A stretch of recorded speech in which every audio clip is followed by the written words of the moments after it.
The other thing you're also world class at is being able to delegate.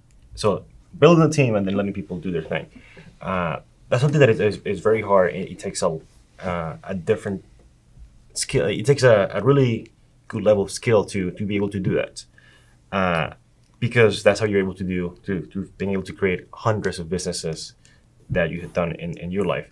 For instance, my grandpa, he had many businesses, but he needed to be there, and that's why he was very successful and all of that. But he never was able to grow more because he was there all the time. Yeah, he needed to be there in order to, and he wasn't really good at delegating and having that trust and that, I don't know whether you can do it or not, but you figure it out. So that part of that. So one question would be, how are you able to do that? How do you get good at it?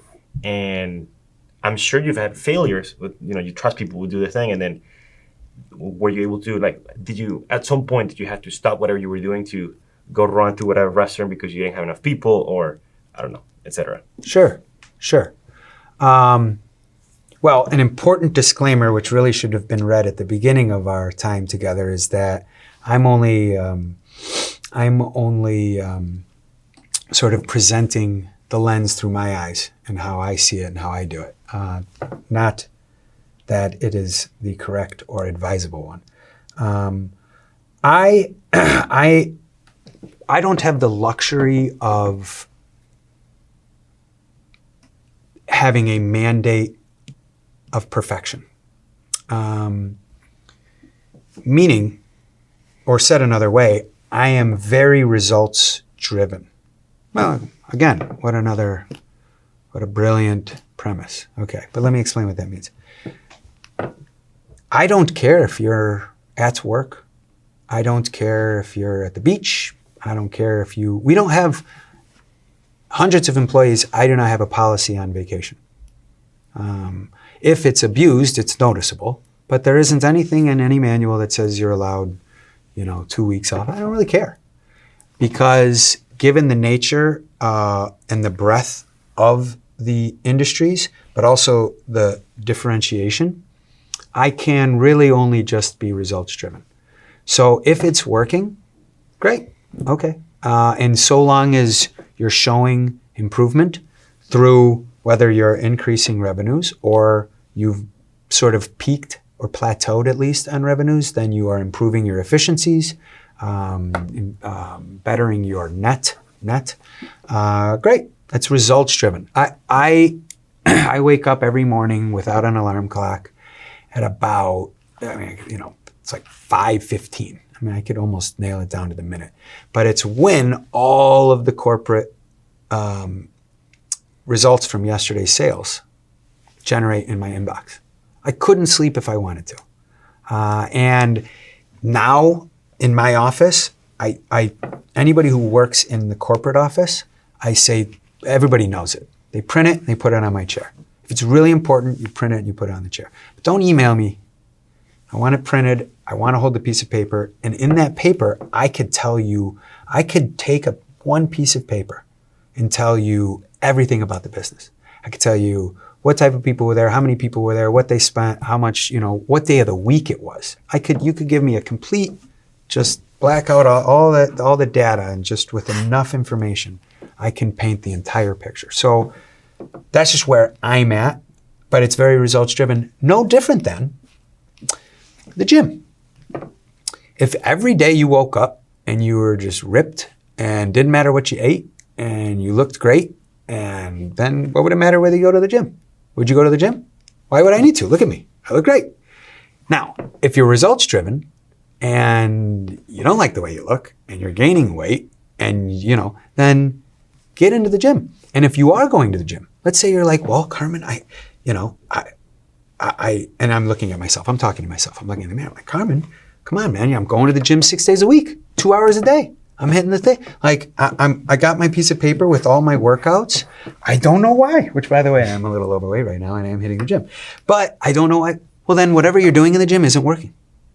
And that's the conversation. It's not just, we're not just checking the box. It's got to be hard line on results And through that, it's rather objective, but mostly unemotional. Hey, I know you're working hard. I know you stayed after. I know you missed your kids' soccer practice. I understand all of that. I don't know what to tell you. This is, unless there's some outlier, which could be market shifted, which could be neighborhood trend, that fine, then let's talk about that. But short of an outlier, this is really, which is another callback to a word you used early, probably not the most romantic when it comes to the entrepreneurial spirit or the intimacy of your passion, like your grandfather. Yeah, it was because it was his life. It was his identity. He couldn't imagine this is what he wanted to do every day, and he couldn't imagine anyone doing it any better because he had that passion. To him, I'm sure he would have laughed if he imagined somebody who cared more than he thought he did. Right. Yeah. Right. I don't have. You want to say that's what I want to do. I want to have. We were talking about the why, and we were talking about purpose and passion. Well, yeah, my passion is being able to create something that, is results driven certainly, but it's results driven because the marketplace has decided so. Yeah. And I think having that ability to being able to execute without getting caught up with the details of, that thing is not perfect. Yeah, no, it needed to be perfect. And I think that's why we're very similar in that regard, is that I like creating projects and not being perfect at the details. And that's why I'm able to create a lot of different things. And I'm able to learn a lot through a lot of different mistakes because, it's not perfect, but so what? It's done. I'd rather be done than, having to, let's brainstorm and then let's go meet to the professor and see what he thinks. I don't care what he thinks. I just want to build and see what people say and go from there. If it works, it works. If it doesn't work, let's try again. If it doesn't work, maybe a different thing. It's not that. And that's why sometimes a lot of the engineering people are not so great because they're always on the details. And that's why they're never able to do, I guess a funny story is I'm taking a philosophy class with engineers. And it's like taking a class with instant gratification addicts who they always need to they purposely miss the big picture so they can focus on details. Oh, but that's not the point because how do they measure? Oh, I thought it was supposed to be milligrams. That's not the point of the story. The point of the story is why people are doing certain thing. And they purposely miss it every time because of the details and that level of perfection, which is why they're great engineers, but not so great at creating businesses. I love the notion of balanced curriculum, though. So that's really cool of your department to imagine students struggling with that and then creating a class for it. It's on my department. I created my own major, but yeah. Sorry, doctor. Yeah, no, I'm kidding. No, that's good. I like it. Yeah. Well, yeah. I mean, what we're really talking about there is feedback and understanding what is noise versus what is a red flag. Yelp is noise.